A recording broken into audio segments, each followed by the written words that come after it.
अस्सलामु अलैकुम वरहमतुल्लाह। ये लूसन हमने 6 साल पहले अक्टूबर में काश्त किया था। अक्टूबर 2023 में इसको 7वां साल शुरू हो गया है। मार्च में हमने इसको रोका था कि इसका बीज बना लेते हैं, क्योंकि हमें 5 साल की गारंटी मिली थी कि ये 5 साल का बीज है। हमारे पास इसको चलते हुए 6 साल हो गए थे। तो हमने इसका बीज बनाया, क्योंकि माशाल्लाह ये सक्सेसफुल रहा। हम मुकम्मल तौर पर इस पर सैटिस्फाइड थे। लेकिन अल्हम्दुलिल्लाह बीज लेने के बाद ये इसने खुद ही दोबारा ग्रोथ पकड़ ली और ये माशाल्लाह बहुत बेहतर हो गया। वैसे का वैसा ही रहा, घना। तो हमें ज़रूरत महसूस नहीं हुई कि हम दोबारा इसको काश्त कर लें।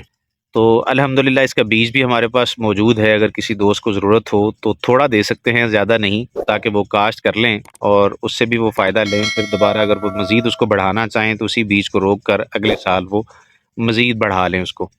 7वें साल का हमने एक कट इसका ले लिया है। अभी ये दूसरा कट है, 10 दिन का पौधा है और इसकी हाइट तकरीबन 14 इंच के करीब है। हम बात करने जा रहे हैं कि इसके ऊपर जो पीली बेल आती है, तमाम फार्मर्स की हेडेक बनी हुई है। इसके बहुत सारे नाम हैं। कोई इसको डॉडर कहता है, तो कोई कस्कूटा रिफ्लेक्सा, कस्कूटा कंपेस्ट्रस, आकाश बेल, अंबर बेल, अमर बेल, पीली बेल भी कहते हैं।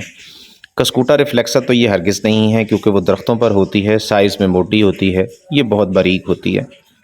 इसको कस्कूटा कंपेस्ट्रस कहा जा सकता है, आकाश या अमर बेल भी कहा जा सकता है।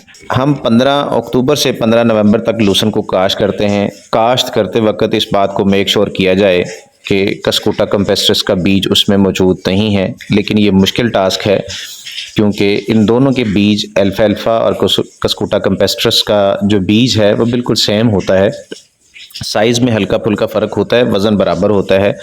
किसी अच्छी मशीन के साथ इसको अलग किया जा सकता है, लेकिन बदकिस्मती से पाकिस्तान में तो वो मौजूद नहीं है। अब बात करते हैं कि क्या स्प्रे से इसको ख़त्म किया जा सकता है।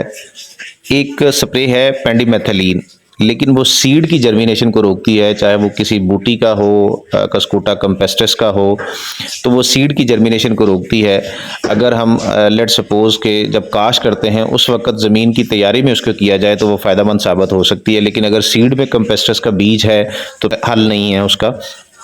राउंड अप, गेंगवी, ये पौधों को भी ख़त्म कर देंगी। पैरागॉर्ड, ये भी फसल को थोड़ा बहुत मुतासर करती है। हेलक्सीफोफथाइल है, ये सिर्फ नोकदार जड़ी बूटियों को मारती है, यानी कंपेस्ट्रस का इसको कुछ असर नहीं होने वाला। तो अब एक और स्प्रे है जो हमने सीखा है कि वो मददगार साबित होती है, वो है फ्लोमेट्सोलम। FTN कैंसर कंपनी की है। वो 7.5 ग्राम आप 4 टैंकियों में इस्तेमाल करके उसको फसल के ऊपर स्प्रे कर दें तो वो काफ़ी हद तक मददगार साबित होती है, लेकिन मुकम्मल तौर पर वो भी इसको ख़त्म नहीं करती है। अब मैं आपसे वो तरीके डिस्कस करता हूँ जो हम इस्तेमाल करते हैं तो आकाश बेल को ख़त्म करने के लिए। जब हम लूसन को काट लेते हैं, 6 से 10 दिन के अंदर कस्कूटा कंपेस्ट्रस आकाश बेल खुद को जाहिर कर देती है जहाँ इसने होना होता है। ये पूरे एकड़ में 15 से 20 जगहों पर सिर्फ होती है। हम दांतरी की मदद से अमर बेल को पौधे समेत काट कर ज़ाया कर देते हैं। इस तरह आहिस्ता आहिस्ता आकाश बेल वहाँ से ख़त्म हो जाती है। अगर ऐसा ना किया जाए तो ये 10 दिन के अंदर 5 फीट तक फैल जाती है और पौधों को जकड़ लेती है और उनकी तमाम ज़रूरियात, नाइट्रोजन, फास्फोरस, माइक्रोन्यूट्रिएंट्स, उन सब की रसद को रोक देती है और पौधे को वहाँ से जकड़ कर ख़त्म कर देती है।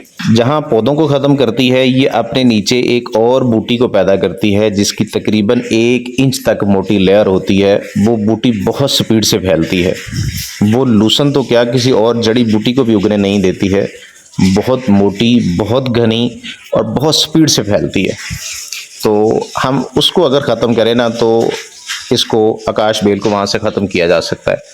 ये एक हिस्सा है जिसको इसने ज़्यादा डैमेज किया हुआ है। ये आप चेक करें, ये पूरी इसने अपनी लेयर बना ली है और यहाँ से पौधे ख़त्म होना शुरू हो गए हुए हैं।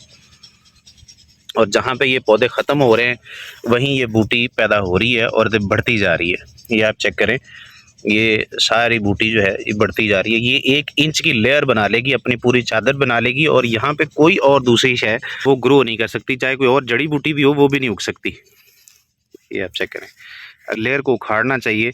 मैं आपको बताता हूँ कि किस तरह से इसको उखाड़ना चाहिए। किस तरह से आप इसको ख़त्म करें। अब 100% श्योर है कि यहाँ पे ये बूटी भी नहीं होगी, बेल भी नहीं होगी और जो आपके लूसन के पौधे हैं वो भी यहाँ पे 100% निकलेंगे, कोई एक पौधा भी ज़ाया नहीं होगा और ये बूटी दोबारा यहाँ पे नहीं निकलेगी। अगर हम इसको इग्नोर कर देते तो ये चादर बढ़ती जाती और लूसन ख़त्म होता जाता। ये है अब्दुल्ला, अब इस तरह से कोशिश करो कि यहाँ पे ना कुछ गहराई में आप मारो ताकि पता चले कि लूसन की जो जड़ है वो मौजूद है। ये मारो आप, चलें छोड़ दो, ये आप चेक करें,